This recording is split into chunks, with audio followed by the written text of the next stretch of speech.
नमस्कार, आप देख रहे हैं विपक्ष ऑलवेज बेदम। मैं हूं परवीन शेख। कांग्रेस एसआईआर के खिलाफ बड़े विरोध प्रदर्शन की तैयारी में है। दिल्ली में बड़ी रैली निकाली जाएगी, जिसका ऐलान एसआईआर पर हुई बैठक के बाद किया गया। मल्लिकार्जुन खड़गे ने उन 12 राज्यों और केंद्र शासित प्रदेशों के प्रभारियों, राज्य इकाई प्रमुखों और कांग्रेस विधायक दल के नेताओं के साथ समीक्षा बैठक की, जहां एसआईआर किया जा रहा है।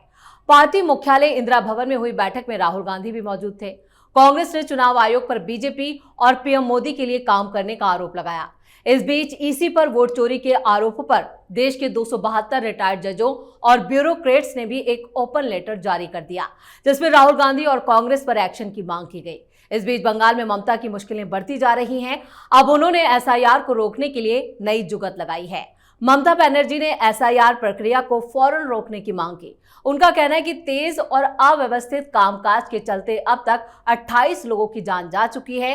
अब बीएलओ भी सुसाइड कर रहे हैं। इन मुद्दों पर चर्चा के लिए स्टूडियो मौजूद हैं कैपिटल टीवी के editor in chief doctor Manish Kumar और एग्जीक्यूटिव एडिटर राजीव कुमार। आप दोनों का बहुत बहुत स्वागत है। धन्यवाद। कांग्रेस की समीक्षा बैठक, लेकिन हार पर मंथन नहीं, फिर ठीकरा एसआईआर और एसआईआर के खिलाफ बड़े आंदोलन की तैयारी। क्या राहुल गांधी को बचाया जा रहा है? देखिए, घर में जिद्दी बच्चे होते हैं ना कि हमें ये चाहिए, तो वो तरह तरह की बातें करेगा, वो सारी चीजों सब कुछ डिस्टर्ब करके रख देता है। अब उसका इलाज फिर यही होता है कि पिताजी को थोड़ा कड़क होना पड़ता है, कान के नीचे लगाना पड़ता है, तब जाकर के वो सुधरता है। नहीं तो इस तरह के जो ब्रैट्स किस्म के लोग होते हैं, ये जो जिद है कि आई एम ऑलवेज राइट, ये जो है कांग्रेस पार्टी को तबाह बर्बाद कर देगा। कितने लोग आएंगे? 5 लाख लोग खड़े करोगे? कितने लोग आएंगे? और अगर इतना बड़ा मुद्दा था तो क्यों अपने प्रभारियों को बोल रहे हो कि कोटा दिया जा रहा है कि अपने अपने इलाके से जो है इतना इतना बस लेकर के आओ, इतना इतना लेकर के आओ, तो कार्यकर्ता आ जाएंगे, तुम्हारे चमचे आ जाएंगे, जनता नहीं आएगी। और जब जनता नहीं आएगी, तुम्हारे आंदोलन को जो है डस्टबिन में डाल दिया जाएगा, सरकार के द्वारा, इलेक्शन कमीशन के द्वारा और सुप्रीम कोर्ट के द्वारा। आंदोलन का मतलब होता है पीपुल्स पार्टिसिपेशन। जनता अपने आप आएगी तब। बेवकूफों की तरह आप लोगों ने ये वोट चोरी कर करके खुद तो डूबे, तेजस्वी यादव को कहीं का न छोड़ा, पूरा बर्बाद कर दिया। खुद भी डूबे और तेजस्वी यादव का करियर खत्म कर दिया। लानत है ऐसे लोगों के ऊपर। चमचों से घिरे हुए नेता ये कभी भी जनता की आवाज को कभी सुन नहीं सकते, ना ही उसके हिसाब से काम कर सकते। एसआईआर करेंगे, एसआईआर करेंगे, और बेवकूफों की टोली पाल रखी है। 122 का आंकड़ा, 122 का आंकड़ा। अरे भाई, वोट मिल रहा है। अच्छा ये बता दो, कितने लोगों का वोट कट गया? कितने लोगों की वोट चोरी हो गई? मैंने कोई घटिया नशा करके बैठे हुए थे तुम लोग? एसआईआर के बाद एक भी कंप्लेन तुमने नहीं किया? राजनीति जनता के मुद्दों से तय होता है, किसी पागल अधकपारी के विम्स एंड फैंसी से नहीं। और ये लोग कर क्या रहे हैं? ये लोग यही काम कर रहे हैं। इसलिए इतने सारे सीनियर ब्यूरोक्रेट्स, सुप्रीम कोर्ट के जजेस, आर्मी ऑफिसर्स, सारे लोग, पूर्व सेक्रेटरी, सारे लोग थू थू कर रहे हैं। और वैसे लोग, उसमें तो उस लिस्ट को मैंने देखा, आधा से ज्यादा तो वो लोग हैं जो बीजेपी रिजीम में कभी काम ही नहीं किया, थ्रू आउट कांग्रेस में ही के दौरान ही वो अपने सर्विस में थे। भाई, आप घोड़े को जो है ना घसीट के पानी तक ले जा सकते हो, पिला नहीं सकते, पिलाने नहीं जा सकता। तो ये जो हार है ना, राहुल गांधी के ऊपर ठीकरा ना फूटे, इसको अवॉइड करने के लिए, ये पूरे इंडी गठबंधन को चौपट करने के लिए, ये होता ना खुदकुश हमलावर, फिदाइन, तो ये राहुल गांधी का फिदाइन पॉलिटिक्स है। ये जाएगा, ये बर्बाद करके छोड़ेगा। बिल्कुल, मतलब कांग्रेस की अभी और समस्या बढ़नी है, कहें कि कांग्रेस की अभी और दुर्गति होनी है। राजीव सर, क्या वाकई में ये आत्मघाती कदम होगा कांग्रेस का? देखिए कितना बढ़िया लगता है सुनने में जब ये समाचार पढ़ा जाता है, बताया जाता है। कांग्रेस के राहुल गांधी, मल्लिकार्जुन खड़गे ने दिल्ली में एक मीटिंग बुलाई और उसमें 12 राज्यों के प्रभारी, विधायक दल के नेता, वहाँ के विधायक, इन सबको बुलाया गया। लेकिन नाम सामने देखो, विधायक ही नहीं है, विधायक दल का नेता कहाँ होगा? ये 12 राज्यों में कांग्रेस की स्थिति क्या है? मध्य प्रदेश में एसआईआर चल रहा है, वहाँ पर एक भी सांसद नहीं। अब विधायक दल का नेता, अभी भी आप उसी घमंड में चूर हो कि हम सबसे बड़ी पार्टी हैं, सबसे बड़ी पार्टी हैं, सबसे पुरानी पार्टी हैं, हमारे साथ लोग खड़े हैं, जबकि एक एक राज्य से धीरे धीरे साफ हो रहे हो। तो ये 12 राज्य दिखता बड़ा है कि बड़ी संख्या है, लेकिन इन राज्यों में उत्तर प्रदेश के अंदर 4-5 ऐसे कांग्रेस के बड़े नेताओं का नाम हो जो कि वहां पर पार्टिसिपेट किए हो। इस बार लोकसभा चुनाव में कुछ सीटें आ गई, इसीलिए कुछ दिखाई पड़ने लगा है। नहीं तो ये 12 राज्य नहीं है कांग्रेस के पास, इन राज्यों के लोग नहीं हैं इनके पास जो मीटिंग में कुछ सलाह दे सके। खैर, वो तो अपनी जगह पर ये मीटिंग की चर्चा करवाए, लेकिन मीटिंग के अंदर और मीटिंग के बाहर में कितना बड़ा अंतर है। ये छोटी खबरें आती हैं, लेकिन मीटिंग के अंदर ये राहुल गांधी सब लोगों से बात कर रहा है, अपने अपने क्षेत्रों में जाओ, जितना हो सके उतना बूथ लेवल एजेंट नियुक्त करो। हमें बूथ लेवल पर अपने लोग चाहिए, क्योंकि उसे पता है कि चुनाव कैसे हार रहा है, उसे ये पता है कि बिहार में उसकी दुर्गति क्यों हुई है। लेकिन बाहर में नहीं कहेंगे, बाहर में कह दिए तो बेइज्जत हो जाएंगे। तो इसलिए बनाए रखने के लिए एक आधार तो चाहिए कि नहीं वोट चोरी को बताओ।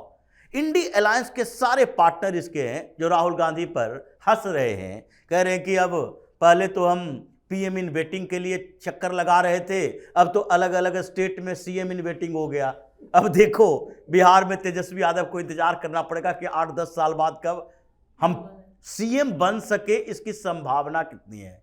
उसी तरह अखिलेश यादव को भी उसी गर्त में पहुंचा दिया। उधर उद्धव ठाकरे को खींच कर लेकर आया और उसके बाद उद्धव ठाकरे भी अब सोच रहे हैं कब कैसा मौका आएगा।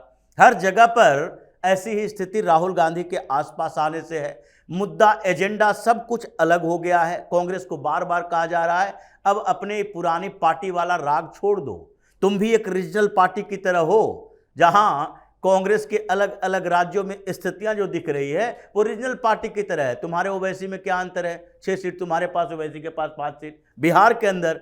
तो ऐसी स्थिति और जगह पर आएगी। इसलिए अगर आपने पहले कुछ चीजें सुधारी है, रिजिडिटी छोड़ी है कि पीएम मोदी के खिलाफ चौकीदार चोर है करेंगे, फिर छोड़ दिया, रफाल करेंगे, आपने छोड़ दिया, तो अब एसआईआर भी छोड़ो, वोट चोरी छोड़ो, कुछ नए तकनीक इकट्ठा करो और बेहतर एजेंडा लेकर आओ, तभी कुछ आगे अच्छा हो सकता है। कांग्रेस के अंदर के नेता सवाल पूछ रहे हैं, तो ऐसी स्थिति में प्रोटेस्ट कर लो, हंगामा कर लो, फर्क तो नहीं पड़ेगा, छवि और खराब होगी। और उसके बाद धीरे धीरे इर्द गिर्द के नेता इनके जो हैं, उनके अलावा कांग्रेस के वरिष्ठ नेता बाहर जाएंगे, इनके इंडी अलायंस के पार्टनर इनको छोड़ देंगे। ममता बनर्जी, अखिलेश यादव में बात हुई कि नहीं भाई, ये बड़ी पार्टी कहता है, लोकसभा में दूसरे तीसरे नंबर के विपक्ष में तो हम ही लोग हैं, हम लोग इकट्ठा होंगे और इस बार इसका नैरेटिव लोकसभा के अंदर इस बार के सत्र में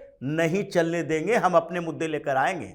ये स्थिति हो गई है राहुल गांधी की। न कांग्रेस के अंदर कोई इसे पूछ रहा है 4 चमचों को छोड़कर, और न इंडी अलायंस के अंदर कोई पार्टी भाव दे रहा है कि राहुल गांधी हमारे इंडी अलायंस के बड़े लीडर हैं। बिल्कुल, कांग्रेस में सबसे ज्यादा अगर किसी की दुर्गति है तो वो राहुल गांधी हैं। लेकिन फिलहाल बंगाल से जो खबर आ रही है वो ममता के लिए भी काफी ज्यादा चिंताजनक। ममता बनर्जी तिकड़म लगा रही कि किसी तरह से सत्ता बच जाए, लेकिन एसआईआर की प्रक्रिया जारी। डॉक्टर साहब देखिए, एसआईआर की प्रक्रिया नहीं रुकेगी और राजीव जो बात कह रहे थे उसमें कभी एक नया डेवलपमेंट हुआ है। समाजवादी पार्टी ने हल्के से कह दिया कि जो बीएमसी का चुनाव होगा वहाँ पे हम 150 के आसपास सीट लड़ेंगे, हो हम इंडी गठबंधन एमवीए के हम पार्टनर नहीं। तो ये सिग्नल है, ये प्रॉपर सिग्नल है। 57 सांसद हैं, अलग एजेंडा ये लोग तय करेंगे कि भाई कौन है ये राहुल गांधी। अब ममता बनर्जी के साथ क्या दिक्कत है? ममता बनर्जी इसलिए परेशान है कि उनको साफ साफ दिख रहा है कि 65 से 70 लाख के आसपास जब कट गया वो तो 2 करोड़ के आसपास बंगाल में कटेगा। लोग छोड़ के भाग रहे हैं। तो इन लोगों ने नया टेक्निक अपनाया है, सुप्रीम कोर्ट में जाकर के हाय लोग मार रहे हैं, आत्महत्या कर रहे हैं माय लॉर्ड। कोर्ट से क्या मिल रहा है? ढाक के 3 पाक। कुछ नहीं होने वाला कोर्ट से।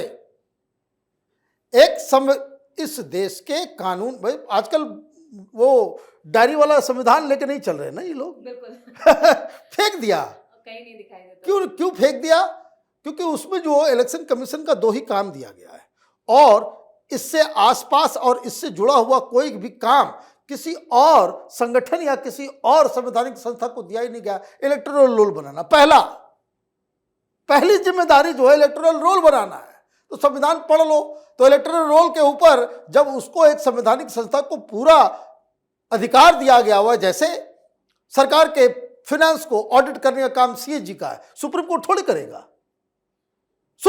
करेगा इसमें। तो काम एक संवैधानिक संस्था का है, ये सुप्रीम कोर्ट अपना नाक नहीं गड़ाएगा। हां, कुछ गड़बड़ हो रहा है। आप सब जा रहे हो रिट पिटीशन लेकर के, आप जा रहे हो ये करने के भाई वोट का अधिकार छीना जा रहा है, वोट की चोरी हो रही है, ये जो है लोगों को डिसफ्रेंचाइज किया जा रहा है। तो ये आप जो है वो दरअसल रिट पिटीशन के अंदर आर्टिकल 32 को इन्वोक करके आप जा रहे हो कि लोगों के अधिकार का हनन हो रहा है। अरे भाई बिहार में किसका हुआ? भाई खड़ा तो करो। अधिकार का हनन हुआ, कोई भी आदमी तो आकर के बोले कि अधिकार का हनन हुआ या नहीं हुआ। आप यहां प्रेस कॉन्फ्रेंस करोगे, आप यहां धमकियां दोगे और उसके बाद कहोगे कि भाई पहले तो ममता बनर्जी कह रही थी कि भाई खून की नदियां बह जाएगी, एसआईआर नहीं होने देंगे। अब कोर्ट में जाकर के कह रही है कि माय लॉर्ड अब लोग आत्महत्या कर रहे हैं। तो ये देखिए ममता बनर्जी जो है she is a strong lady. वो बहुत सारे जो लोक लुभावन जो नीतीश कुमार का जो जिस तरह का ये है, बहुत सारी योजनाएं भी चला रही है, लेकिन फिर भी ये डर ये खौफ उनको सता रहा है कि ये बांग्लादेशी रोहिंग्या उसका नाम अगर कट जाएगा तो उनकी स्थिति उन कंस्टिट्यूएंसीज में जहां इनको 5 से 7% का मुस्लिम वोटों, ये फर्जी वोटर्स का जो एज मिलता है वो हट जाएगा। ये साफ साफ वो कैलकुलेट कर पा रही है कि सत्ता उनसे दूर चली जाएगी, चुनाव वो हार जाएगी, इसलिए ये सारा तमाशा हो रहा है। बिल्कुल, बंगाल में बदलाव तो तय है, लेकिन ममता बनर्जी इस बीच राजीव सर काफी परेशान और जो नई जुगत लगा रही हैं, क्या वो एसआईआर की प्रक्रिया को रुकवा पाएंगे? देखिए, एसआईआर की प्रक्रिया को राहुल गांधी नहीं रुकवा पाया, ममता बनर्जी क्या रुकवा पाएगी? वो तो राष्ट्रीय पार्टी के लीडर है। ये सारे लोग जो कि सुप्रीम कोर्ट में वकालत करते हैं, पॉलिटिकल एडवोकेट, बड़े बड़े पॉलिटिकल एडवोकेट, जिसका काम ही है इस सरकार, यहां पर सरकार बन गई विपक्षी पार्टियों की, तो वहां से अब तिकड़म भिड़ाओ कि कितना करोड़ लूट सके। 65 करोड़ रुपया लिया सिब्बल और अभिषेक मनु सिंघवी ने पश्चिम बंगाल की सरकार से, 71 करोड़ रुपया अरविंद केजरीवाल की सरकार से लिया था। ये देखता है कि अब उद्धव ठाकरे का उधर है, उधर सरकार जब बनी थी उद्धव ठाकरे की, वहां के सारे मुकदमे इसके पास, उसकी पार्टी के मुकदमे का भी खर्च सरकार से लिया जाता है कि पार्टी टूट गई तो फिर आगे इंतजार करो, दूसरे स्टेट से कहीं एडजस्ट कर देंगे, जैसे अरविंद केजरीवाल कर रहा है। पंजाब के खजाने से पैसा दिलवा रहा है इन लोगों को केस के लिए और यहाँ का केस लड़वाता है। तो ये पॉलिटिकल एडवोकेट सब मिलकर सेटिंग गेटिंग करके भी रुकवा नहीं पाए, तो ममता बनर्जी तो रुकवा नहीं सकती। उनकी दिक्कत क्या हो गई है कि वो अब सिर्फ दिखाना चाहते हैं, भरोसा दिलाना चाहते हैं उन मुसलमानों को कि हम तुम्हारे प्रोटेक्टर बनने के लायक हैं, या फिर तुम अपने दूसरे प्रोटेक्टर को ढूंढोगे। उसको सुरक्षित रखने की जिम्मेदारी किसकी होगी? और बिहार चुनाव के परिणाम के बाद और डर हो गया, वो वैसे फिर उधर भी जाएगा और वहां कहेगा देखो भाई अब तो हम उस मुहाने पर पहुंच गए हैं कि दिल्ली में राष्ट्रीय पार्टी AIMIM होगी, बंगाल में भी वोट दो, कम से कम एक राष्ट्रीय पार्टी मुसलमानों की पार्टी तो बनाओ, क्योंकि वो मुस्लिम लीग तो केरल से आगे बढ़ ही नहीं पा रही है, हमें ही बनाओ। वो वैसे एक लीडर होगा, राष्ट्रीय नेता बनेगा और इसलिए फुरफुरा शरीफ वाला भी सामने खड़ा होगा। और इन लोगों ने अगर इस बार ममता से जो भरोसा टूट रहा है मुसलमानों का कि अब ये सुरक्षित नहीं रख सकती, इन लोगों के साथ चला गया तो फिर 10-15% वोट भी गया तो ममता बनर्जी का सुपड़ा साफ ये साउथ बंगाल में। डर ऐसा लगा हुआ है कि वो चारों तरफ तिकड़म भिड़ा रही है। देखिए कितनी गंदी राजनीति अब टीएमसी करने लगी। कल्याण बनर्जी ये बोल दिया कि देखो गवर्नर हाउस में भारतीय जनता पार्टी के क्रिमिनल्स को छुपाया जाता है। अभी केस हुआ है, पूरा सर्च वारंट हुआ, सर्च पहले गवर्नर हाउस में सर्च किया गया, सीवी आनंद बोस गए, कहे कि देखो भाई पहले हम सर्च करवा लेते हैं। उसके बाद गवर्नर की तरफ से कल्याण बनर्जी के खिलाफ केस दर्ज किया गया कि इन्होंने जो गवर्नर के गरिमा के साथ खिलवाड़ किया, अराजकता पैदा करने की कोशिश की, उसके खिलाफ एक मुकदमा दर्ज हो। अब हो सकता है कल्याण बनर्जी भी गिरफ्तार हो, जैसे कड़े कानून के तहत ये धाराएं लगाई गई है उसके ऊपर। अब इन लोगों के सारे तिकड़म फेल हो रहे हैं। चुनाव आयोग को शिकायत मिली कि बीएलओ को धमकी दी जा रही है, तुरंत एक टीम भेजी गई। यूपी में कोई टीम गई, मध्य प्रदेश में टीम गई, राजस्थान में टीम गई, नहीं गई है कहीं। लेकिन पश्चिम बंगाल में एसआईआर के बीच में एक टीम चुनाव आयोग ने भेजा कि देख कर आओ, बड़ी शिकायतें आ रही है कि बीएलओ को धमकाया जा रहा है। तो ये स्थितियां बनी है। अब ममता बनर्जी के हाथों से कंट्रोल छीनेगा, बंगाल से उनका विदाई तय है। राजीव सर, इस तमाम बातचीत के लिए और इस सटीक विश्लेषण के लिए डॉक्टर साहब आपका बहुत बहुत धन्यवाद। धन्यवाद। एसआईआर और वोट चोरी के मुद्दे पर कांग्रेस खुद चौतरफा घिर चुकी है। इंडी गठबंधन के नेता वोट चोरी पर राहुल गांधी को ही कटघरे में खड़ा कर रहे हैं। वहीं अब देश के पूर्व जजों और बड़े अधिकारियों ने भी राहुल के खिलाफ मोर्चा खोल दिया है, जिस पर अब कांग्रेस राहुल को बचाने के लिए विरोध प्रदर्शन का सहारा ले रही है। वहीं ममता बनर्जी अपनी कुर्सी बचाने के लिए तिकड़म लगा रही हैं, लेकिन बंगाल में बदलाव तय माना जा रहा है। इस खास शो में इतना ही। वीडियो कैसा लगा कमेंट करके अपनी राय जरूर दें। वीडियो को लाइक करें, शेयर करें और कैपिटल टीवी को सब्सक्राइब जरूर करें। धन्यवाद।